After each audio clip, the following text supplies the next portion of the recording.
Hello, everybody, and welcome back to Soulcreek, where, as you can see on the screen, nothing happened, surely. I'm looking forward to this this one. This is gonna be a good one. Hopefully. Nothing. There's nothing. Just smothering darkness. Bite? What happened? No reply. Bite! Alex, I hear you. I'm over here. Help! What's wrong? I can't do it. I try to swim towards his voice. Alex, here! I need you! I'm trying! He's getting louder. I'm closer to him. It's too much. Too much what? Ah! What the fuck was that noise? I can't hold it! Just stay there, I'm coming. What's happening to us? Bite, where are you? Download. I can't stop it. Too much data. Make it stop. Hey, look at me. Just breathe. I don't have lungs, dipshit. Then just focus on the small task. Only this and don't you give me that Black Runner crap. Ah, it hurts. Slow down, Bite. Take it one piece at a time. Do the small task, buddy. Okay, I'll try. Ah. Wait, I think something's happening. Yeah, it's working. Keep going. No, it's gone. Bite, whatever you just did, do it again. There it is. It's back. What the hell is that? Can you not ask questions? I'm trying to concentrate, dickhead. Right, sorry. Yes, I have it. Ah. I'm trying to save the data, but I can't hold it. What's Soulcreek? Is this a message? Too much, too much. Hey, stay with me. I can't. We have to. Ah!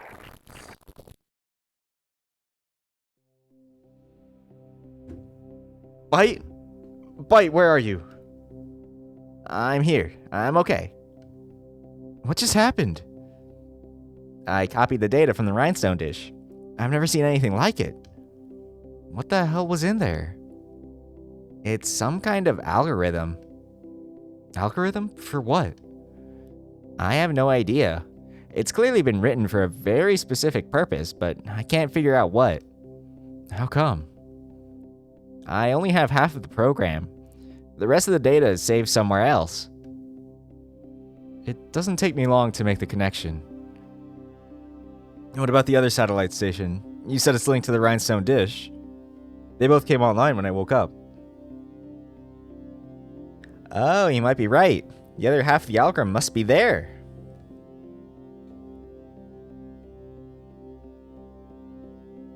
Did you complete the program if you got the missing data? I think so.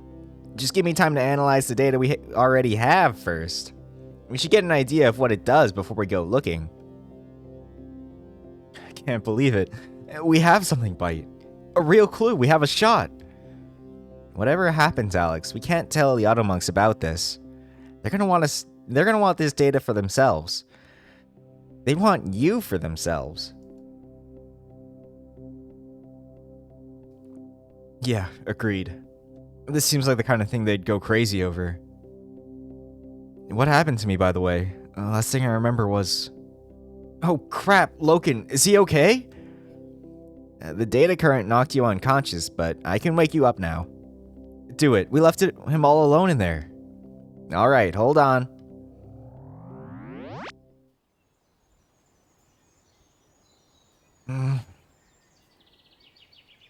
Alex? What? Coming to my senses, I feel Loken's staunch arms around me. He's carrying me, his coarse outfit rustling against my face. Alex! There's a rush of nauseating movement and the husky delicately lowers me down. Wet grass and cold, sharp air brushes over my bare skin. I wearily opened my eyes to see a familiar biped gazing down at me, my head cradled in his huge paw. Behind him, a black night sky is almost obscured by dark clouds. How long was I out? Where are we? I try to sit up, but the world is spinning. I feel my eyes cross in their sockets.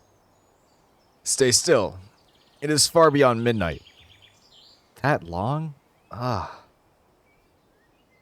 Logan kneels back as I try to sit up again, his huge paw supporting my shoulders. It feels like my stomach's about to crawl up my throat. You are okay? Yeah, Abruptly, Logan's paw grazes the side of my face. He cups my chin and turns my face up to his. Our eyes meet. His are full of barely disguised concern. He's really distressed. I could not tell if... I blink at him. His paw moves to my cheek. I feel his fingers flex as my face is nestled into his paw pads. What happened?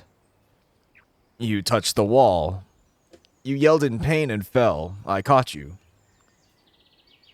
I could not tell if... because you were not breathing, but you never do. I didn't mean to scare you. Sorry. He takes a breath, clenching and unclenching his other paw. I feel terrible. Poor guy must have been really freaked out. Hey.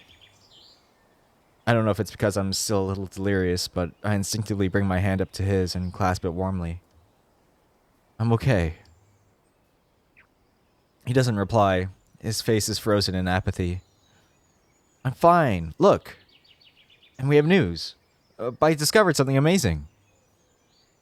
He doesn't even acknowledge me. Something isn't right. He's so still, staring into the distance. What's wrong? He doesn't answer. I look around. The mountains seem familiar.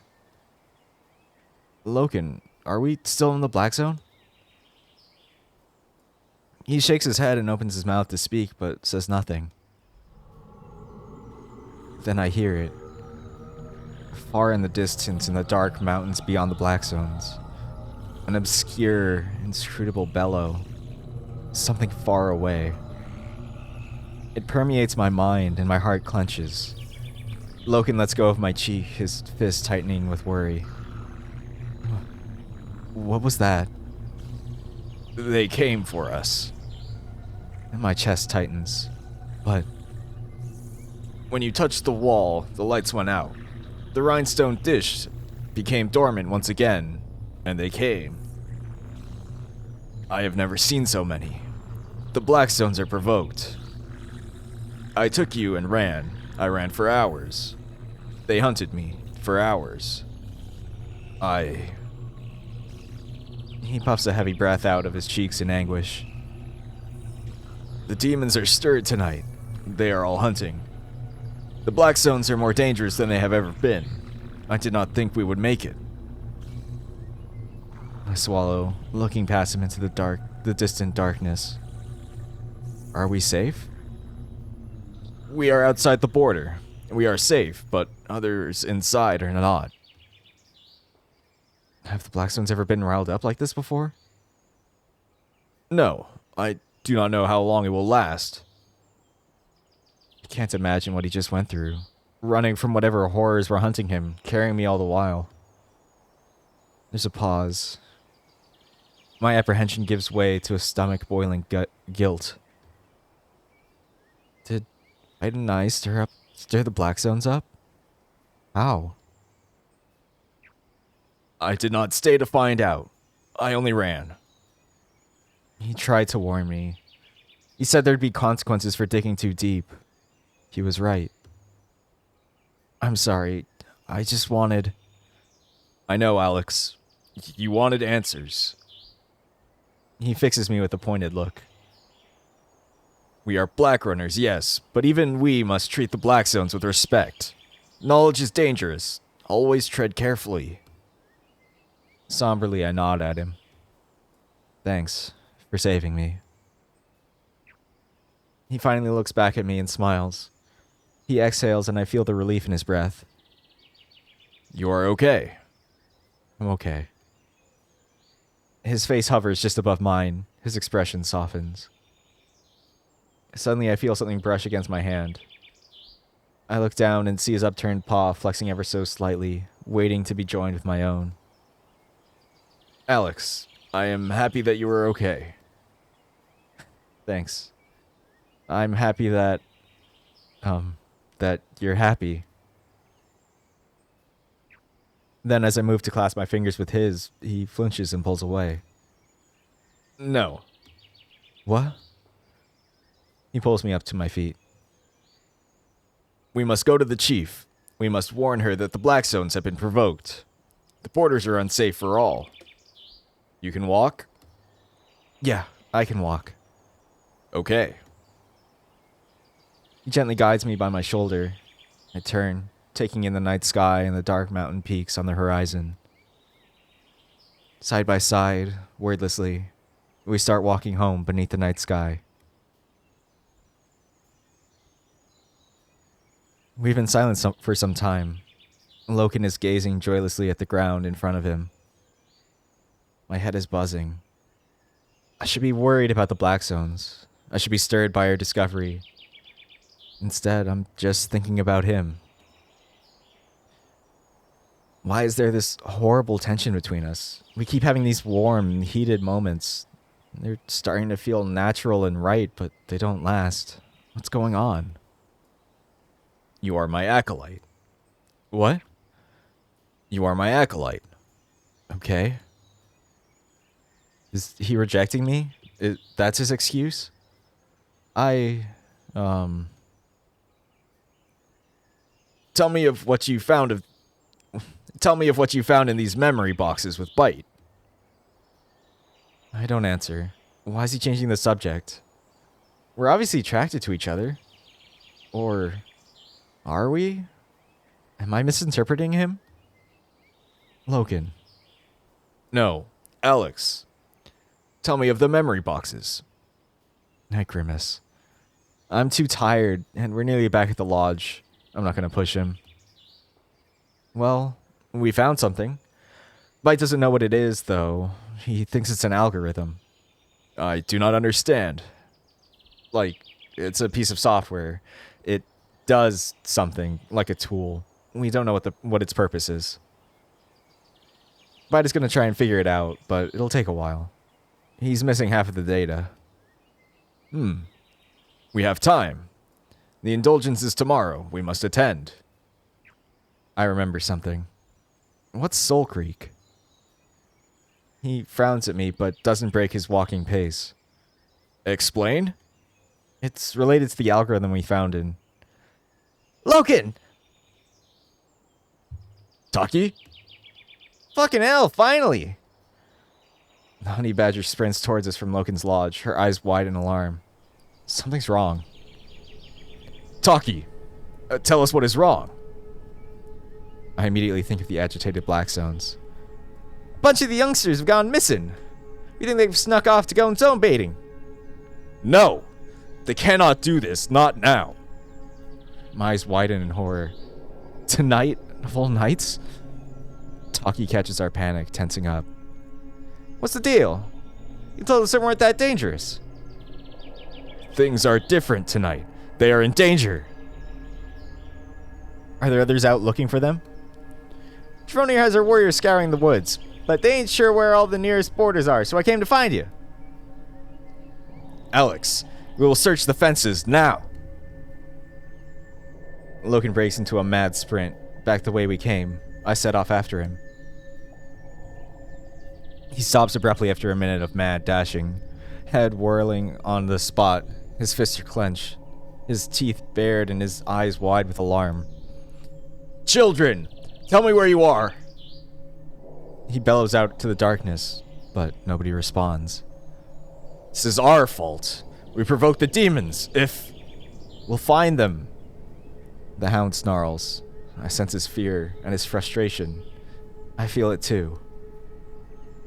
Suddenly his eyes widen with realization and he turns to me determinedly. Bite, please. Tell me where they are. I nod. Enhance my hearing, Bite. Where are those kids? One moment. A second later, my senses become muffled. I shut my eyes, trying to make sense of my hearing, as my hearing becomes a mucky blur. Then I hear it. Voices wafting across the forest. Come on, it's your turn. I already went. Don't be a baby. Baby, baby boy. A trio of distant children begin chanting baby boy in mockery. Shut up. I'm not scared of them. You had to stay there twice as long as I did to beat my record. I hear them. A Bite. Where are those voices coming from? 72 degrees to your left. This way. This time with me leading the way, I follow Bite's guidance and break into another sprint. Loken's feet pound the forest floor behind me. Those stupid kids. If anything happens to them, I'll never forgive myself. We find them at the fence. 3 children are on the safe side of the barrier, leaning over it gleefully. I gape in horror when I see a boy standing behind the fence, inside the black zone. He's facing us with his back to the darkness, a full 10 paces from the fence. His arms are spread in a helpless crucifix position. Behind him is a dark stretch of open grass, and then an ominous forest. The other children jeer him on mercilessly. You sure there's nothing there? Come on, you nearly beat my record. They're not real, baby boy. I recognize the boy standing in the black zone. My first day in the village, I saw him at the table in the hall. The white tiger. Loken bellows at the children and sprints straight at them. Move! Away from the fence! The kids all jump, startled. They back away from the fence as Loken reaches them. The boy inside the border freezes in shock.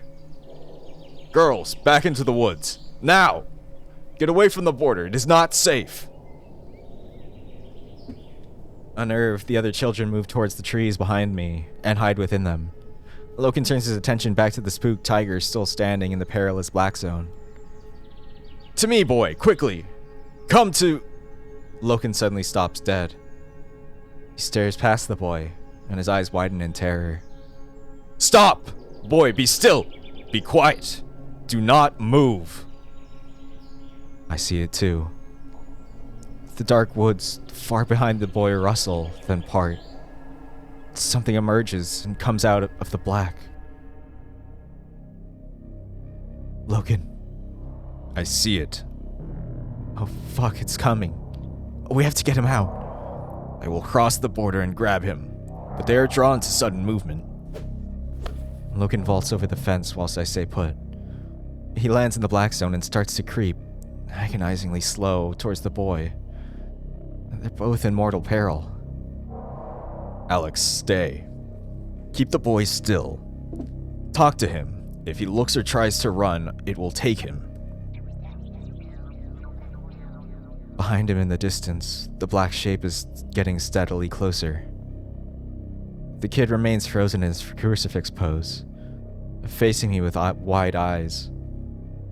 He quickly realizes what's happening, and he tries to move to Loken. No, no, no. Kid, don't move. Look. Just keep your arms spread, okay? You just need to look at me. Don't move. And don't look behind you. Loken's gonna get you out of there. Hey, what's your name, buddy? Loken takes a step closer. The boy mumbles a fearful reply to me. A huge, twisted thing taller than a wretched oak steps from the darkness behind him. I finally see it. Milo! Hey, that's a great name. My name's Alex. I'm a black runner, just like Loken. Oh gods. He starts to cry. It towers behind him, leering down. The boy shuts his eyes, sobbing softly. It mimics his tears playfully. Forced to listen, my soul is scoured in grease, blood, and fear. I can't describe it. This horrifying conjunction of geometry, light, and hexagrammatic wires. Sawtooth steel, billowing cables, and shattered glass. All bubbles and froths over this festering rape of technology. Gears flex, wires titter, and axles moan. It's churning, weeping, and gushing. Neither words nor imagination can properly portray this thing. A noxious, caustic stench burns my throat, like maggot-stuffed flesh. I gag and look away, unable to bear the sight. The thing twitches in spoiled glee. Logan takes another step. He's covered only half the distance. The demon ignores him entirely, only towering behind the terrified boy. Milo, I know you're scared. I am too, but just ignore those sounds, yeah? You're gonna be fine. Stop, don't look. Look at me, Milo. Me. Eyes on me. You're doing great. Just keep still. Come on, Logan. Logan takes another step. She's close enough to grab him. Just ignore it, yeah? Just look at me. You're fine. You're gonna be... Logan!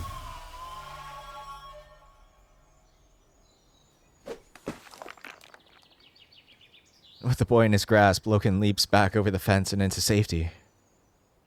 The demon has already gone. What? Bite? Did you scan it? I couldn't. I tried. I'm shaking. I feel sick. I fall to my hands and knees, dry heaving. Alex! I'm okay. I'm okay. I'm not. I regain my composure as Logan gathers the boy with the other children. The youngsters are all shocked and confused. The boy's in a daze, unsure what just happened. He didn't see anything, but he surely felt it.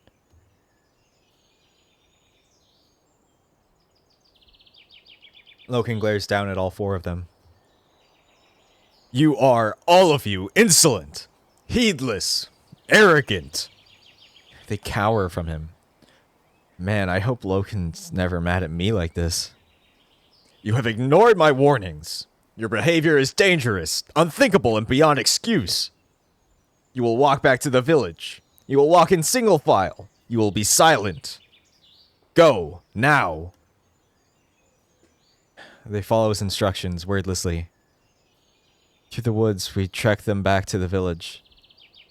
I walk at the back of the line, pretending I'm okay. Logan walks with the boy and inquires into his well-being. Aside from being shaken up, he's unharmed. If anything, he seems unsure as to what just happened. I, meanwhile, have a single thought trapped in my mind. At any point today, that thing could have found us. All that fear I'd felt, it wasn't a trick. They're real. Logan and I deliver the youngsters back to the village.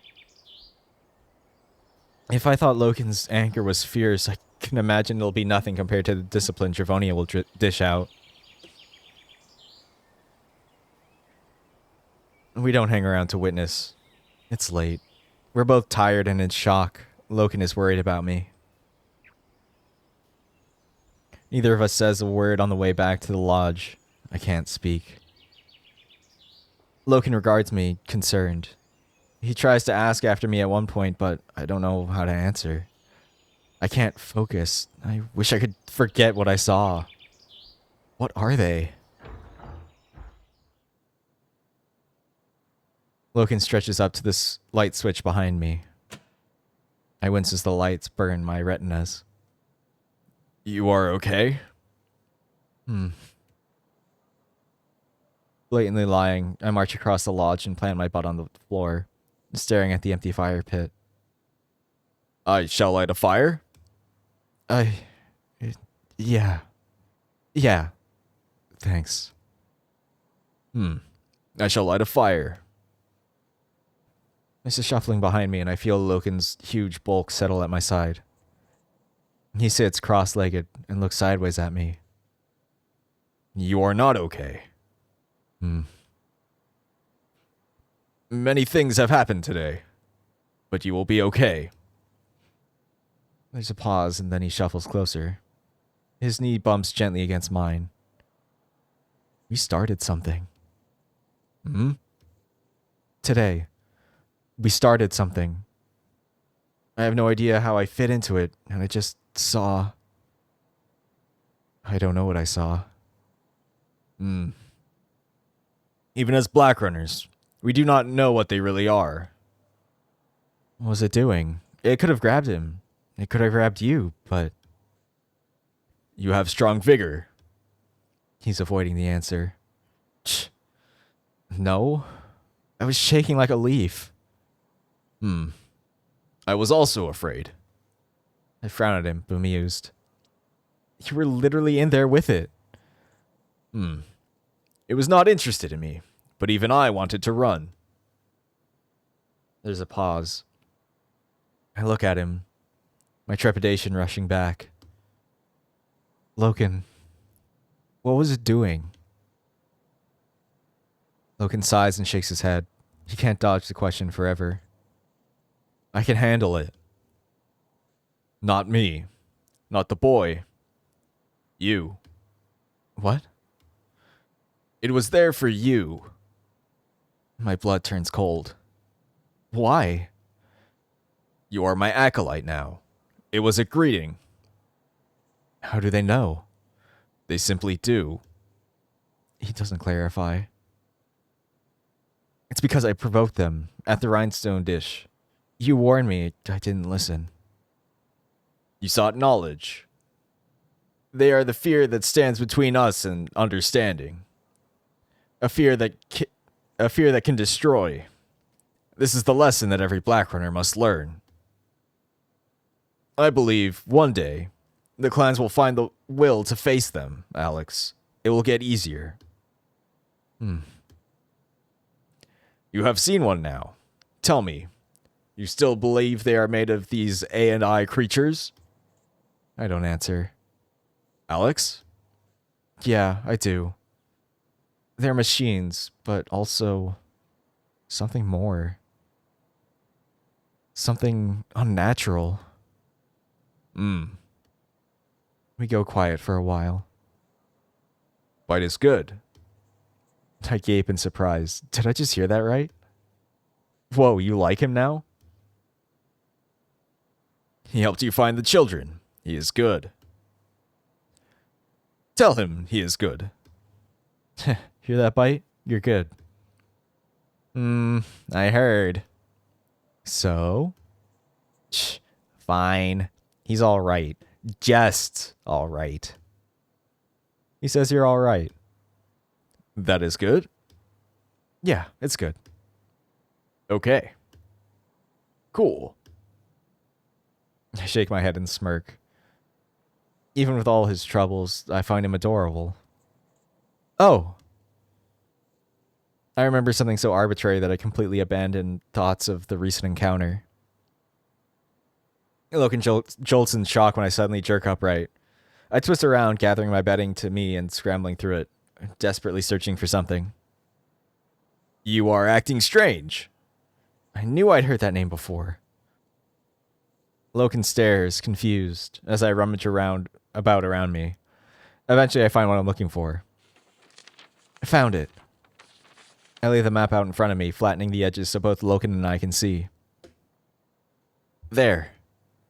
Soulcreek. That's what Bite and I saw in the databanks. Logan stares at me, concerned. That is not good. Why? Only one has returned from exploring that mountain. What happened? All who enter the caves beneath disappear, except for one black runner. She said only the same word over and over. Soulcreek, Soulcreek, Soulcreek. That is how the mountain got its name. What happened to her? She did not survive her nightmares. She died while sleeping. Something must be there. The data in the rhinestone dish was trying to tell us something about it. Alex. The rhinestone dish turned on because of me. Soulcreek is connected to Bite and I, somehow. Alex, demons came for us when you found those memories. If they are also connected, that is not good. This task will be dangerous. I I know it's dangerous, but come on. This is big, isn't it? We can't just turn our backs on this. It could be bigger than just me. This could affect everyone. Logan sighs. He knows I'm right. We must determine how you got here. It is important.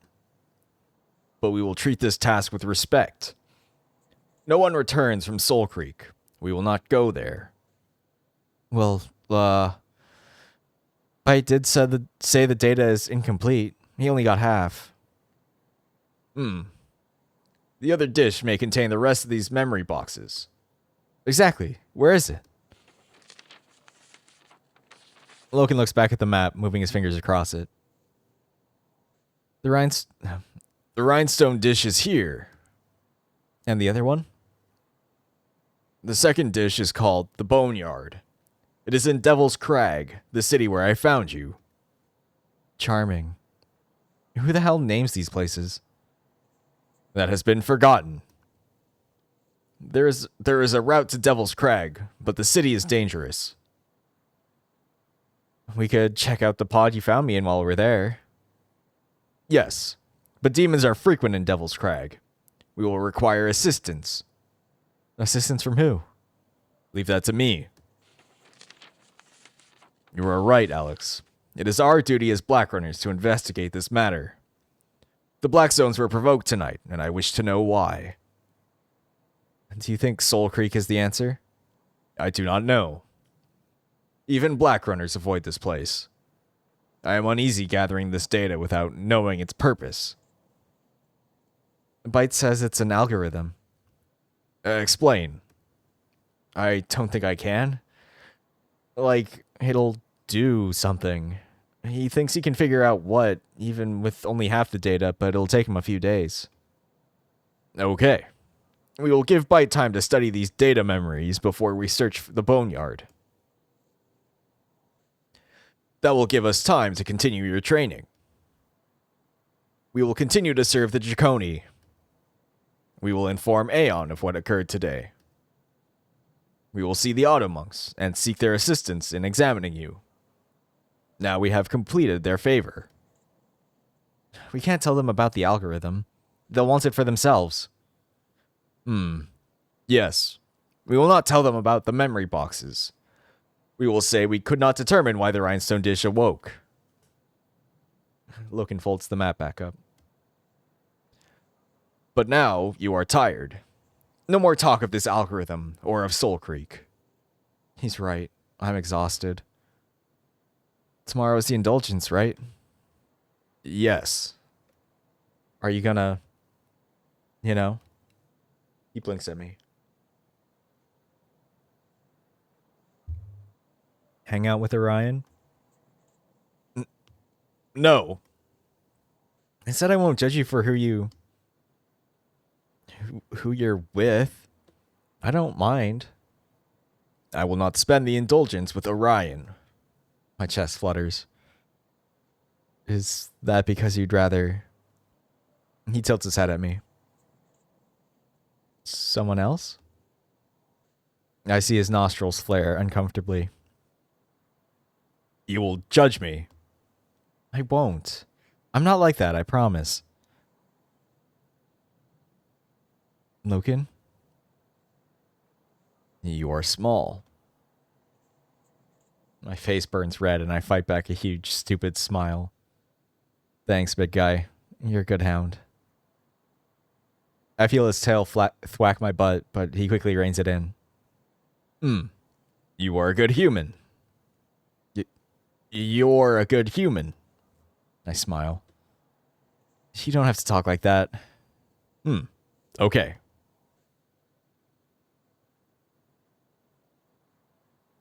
He looks away uncomfortably again.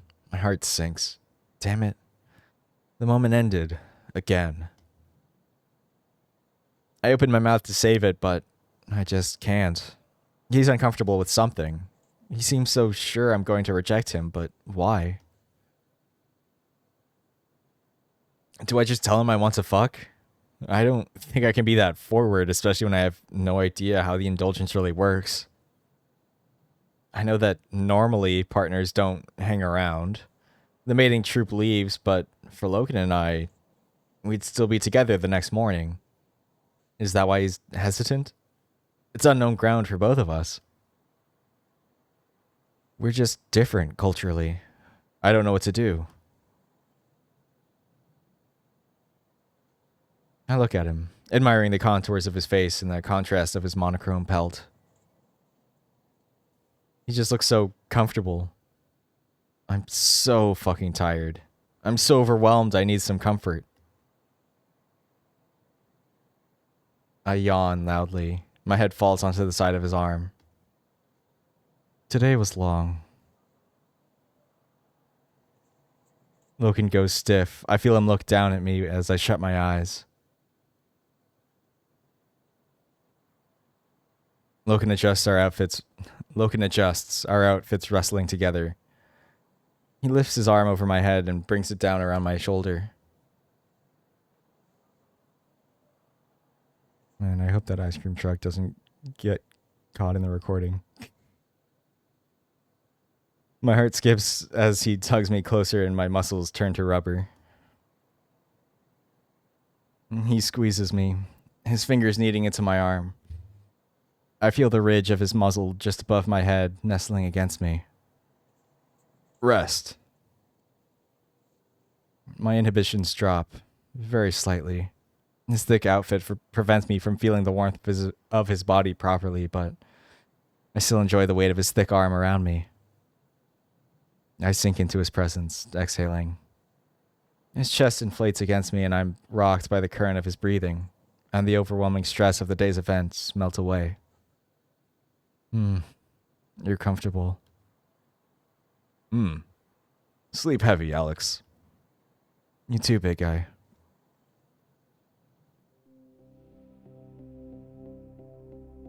Should I? At this point, I don't think a second cascade is gonna stop him from trying to fuck you. Now isn't the time to be getting my dick out. Or his.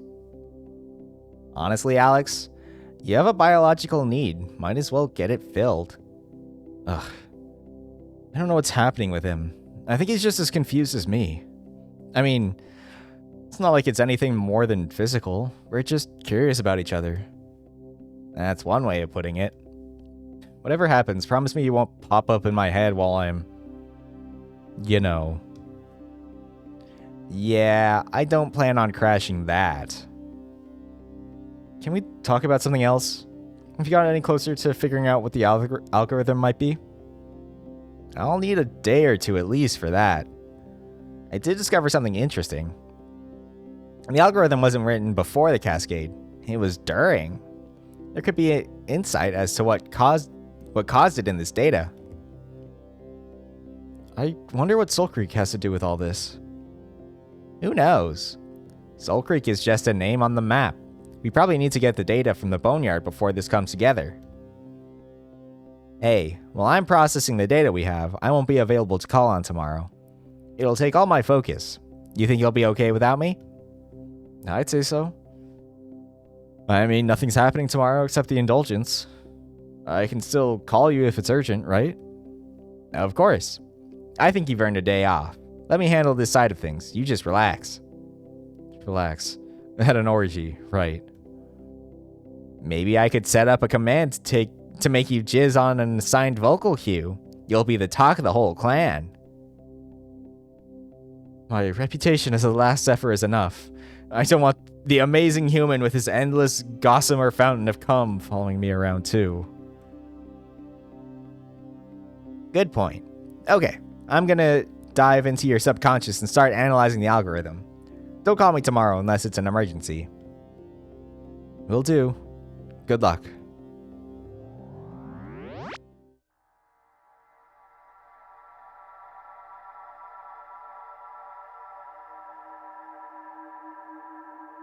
Hey. Alex. I wish I could see more of you. He steps closer, his expression turning hungry. Logan slides a paw down to the bulge, pushing at his loincloth, teasing me. You are mine. Am I? I fall forwards, my face grinding into his chest fur. He puts his huge paw on the top of my head and pushes me down. On your knees, human. I fall in front of him. He teases his bulge through the thin cloth before me, snarling. I push my face into his loincloth, inhaling his intoxicating scent, then grasp it with both hands. Ah! I think I'll call it there. It's a good, maybe slightly shorter episode, but that's fine. A lot happened. Thank you all for watching, and I'll see you next time. Bye.